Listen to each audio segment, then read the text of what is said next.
Welcome to this tutorial for the LVFR Airbus fleet in MSFS.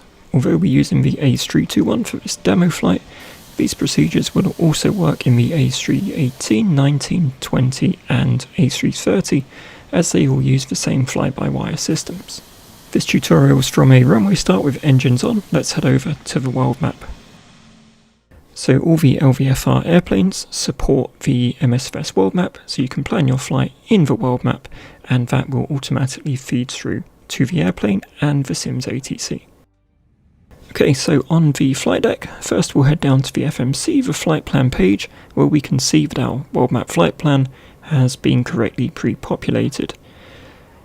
Now if we head over to the initialize page, you'll see that our flight level and cost index has automatically been pre-populated, as have our fuel predictions, and heading over to the perf page, our v-speeds have also been pre-populated. Our destination ILS has also been populated from the world map.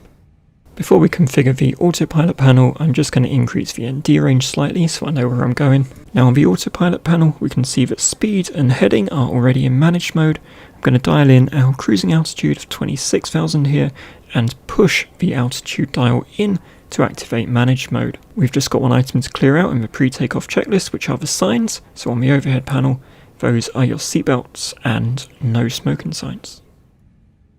We're now ready for takeoff, so park and brake off, and we're going to move the throttles to the flex position, which is shown here. This is very important, and you'll also see flex highlighted on the PFD.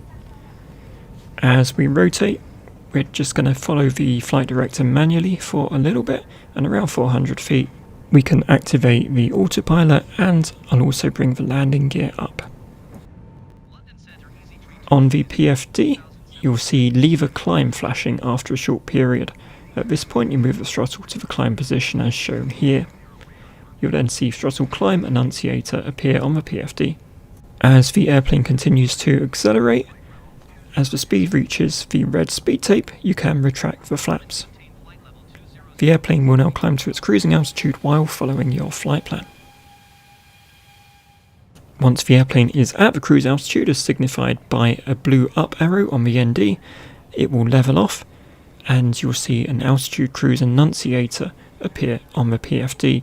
If you see the lever asymmetric error, don't worry too much about that because my levers are definitely symmetric, and yet I'm still getting that error.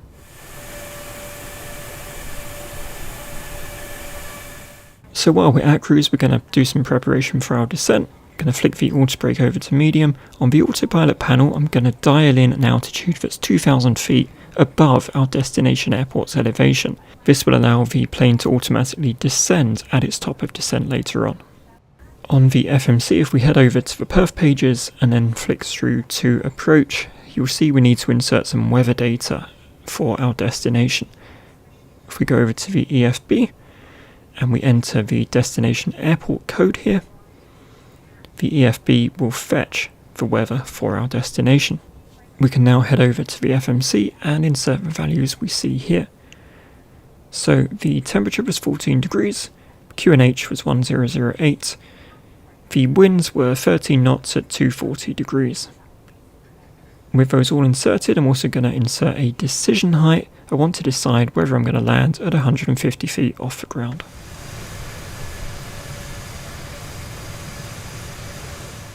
When the airplane reaches its top of descent, you'll see a descent annunciator appear. It will automatically idle the throttle and start to descend.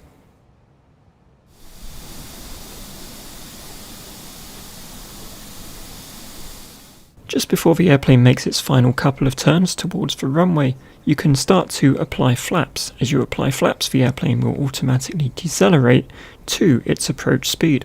An important thing to note here, I've set flaps 3 because the landing checklist says flaps configuration 3. If that says flaps full, obviously set your flaps to full instead. Once you've decelerated, you can drop the landing gear.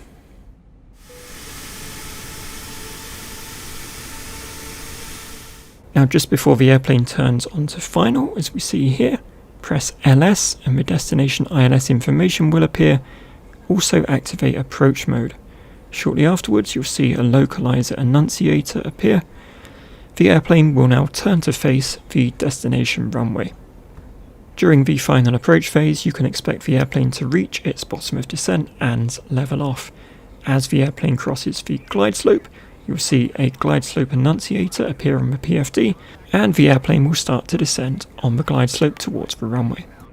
Easy tree, 23, wind 252 at 11. Clear to land runway 05. At around 400 feet off the ground, you see a land annunciator. If you don't want to auto-land at this point, you can disable the autopilot. When you hear the retard call out, idle the throttle. Just bear in mind the auto-land is a bit sketchy on this airplane, and also rollout has to be done manually. Apply brakes and reversers as required, and that concludes our tutorial flight. If you found this useful, please drop a like, feel free to subscribe, take care, and I'll see you next time.